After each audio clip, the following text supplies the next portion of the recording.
We're going to have some presentations to get us thinking, and then we're going to have some discussion later on so we can share experiences, think about important issues, and how we might take this discussion forward.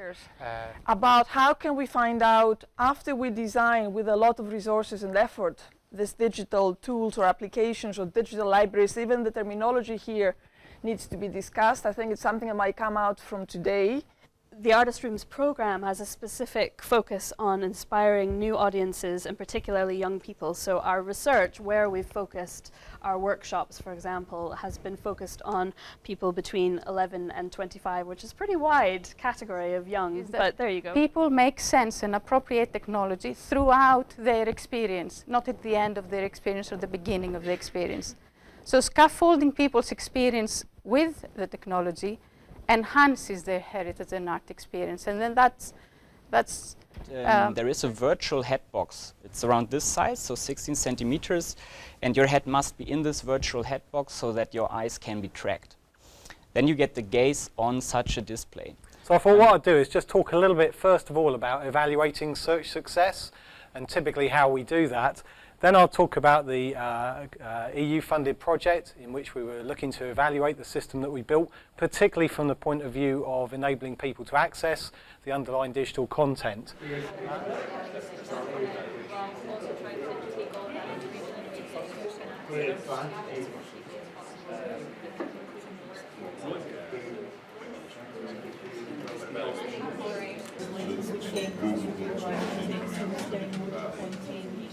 And also to add,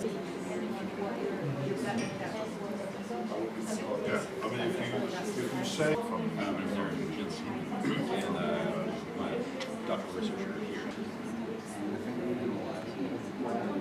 does come increase our concern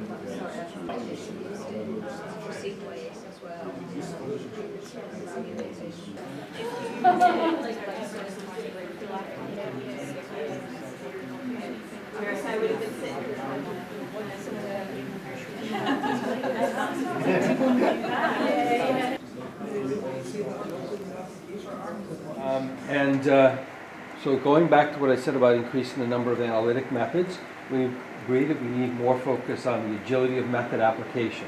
We need to be much more agile. Toolkits or frameworks that could better explain the value of evaluation and the different tools to proceed might be really valuable. And so something that looked very cutting edge 3 years ago, 5 years later can look very dated, and even just the look and feel can put people off.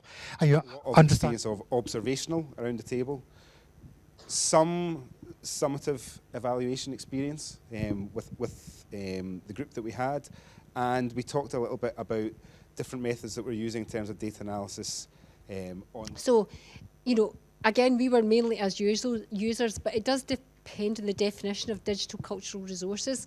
I mean, what do we mean by that term, and where does that sort of definition start and stop? It's also very important to allow for the richness of the experience, the difficulty of capturing things like learning, engagement with the arts, with much more large-scale data analysis of how people retrieve things when we're talking about very large databases, and that allows for an awful lot of space in between.